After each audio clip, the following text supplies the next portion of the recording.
अऊज़ु बिल्लाहि मिनश्शैतानिर्रजीम बिस्मिल्लाहिर्रहमानिर्रहीम। आज का हमारा मौजू है ईद मिलादुन्नबी सल्लल्लाहु अलैहि वसल्लम की शरई हैसियत और नाम नहाद सुन्नियों के दिए गए इस पर दलाइल पर तबसरा या वजाहत। तो इस पर इसको साबित करने के लिए नाम नहाद सुन्नियों की तरफ से 3 दलाइल पेश किए जाते हैं और इस पर आज हम तबसरा करते हैं। एक ये कि नबी पाक सल्लल्लाहु अलैहि वसल्लम हर पीर का रोज़ा रखते थे और आप फरमाते थे कि ये मेरी विलादत का दिन है तो मैं रोज़ा रख कर अपनी विलादत की खुशी मनाता हूँ। दूसरी ये दलील पेश करते हैं कि नबी पाक सल्लल्लाहु अलैहि वसल्लम ने फरमाया कि जुमा मोमनों की ईद का दिन है।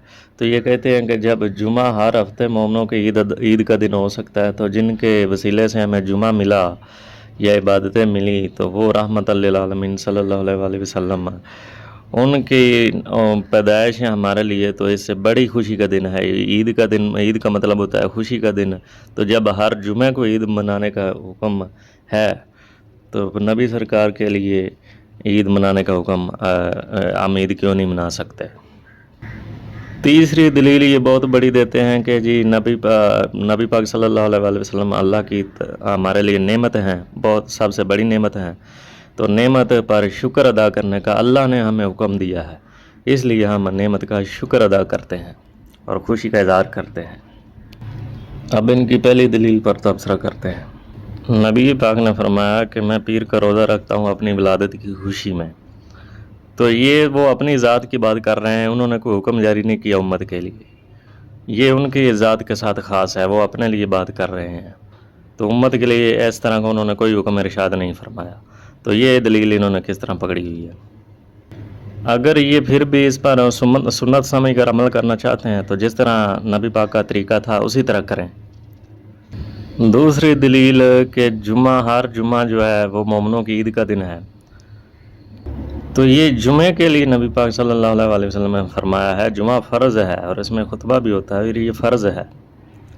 और ये ईद वो वाली ईद नहीं जो 2 ईदें ख़ास मिली हुई हैं, ये एक अलहदा से नबी पाक ने बात की है। तो ये जो महफ़िल जनाब रबीउल अव्वल और महफ़िल शहफ़िल और जल्द से जुलूस, ये वो इन्होंने ईद मिलादुन्नबी बनाया हुआ है। इसमें कौन सा फ़र्ज़ है और कौन सा नबी पाक ने हुक्म इरशाद फरमाया है। तो मालूम हुआ ये भी इनकी मन गढ़त दलील बनाई हुई है। अब तीसरी इनकी बहुत बड़ी दलील कि अल्लाह की नेमत पर शुक्र अदा करना चाहिए और इस शुक्र अदा करने का हुक्म रब ने दिया है कि मेरी नेमतों का शुक्र अदा करो।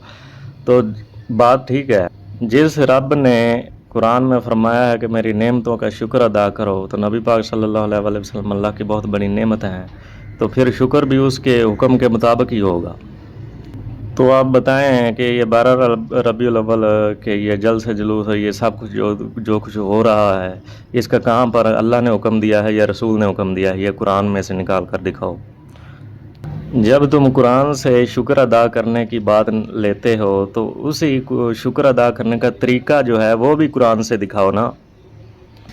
तो मालूम हुआ ये भी इन्होंने मन गढ़त अपनी दलील बनाई हुई है। बात कुछ है, माना कुछ का कुछ किया हुआ, अमल कुछ का कुछ किया हुआ है। इसी तरह इन्होंने कुरान और हदीस में गलत माने निकाल कर अपनी मन गढ़त दलीलें बना कर अवाम को गुमराह किया हुआ है। तो दुआ है कि अल्लाह पाक हमें ईमान की सलामती अता फरमाए और ईमान की सलामती के साथ ही इस दुनिया से ले जाए। आमीन सुम्मा आमीन।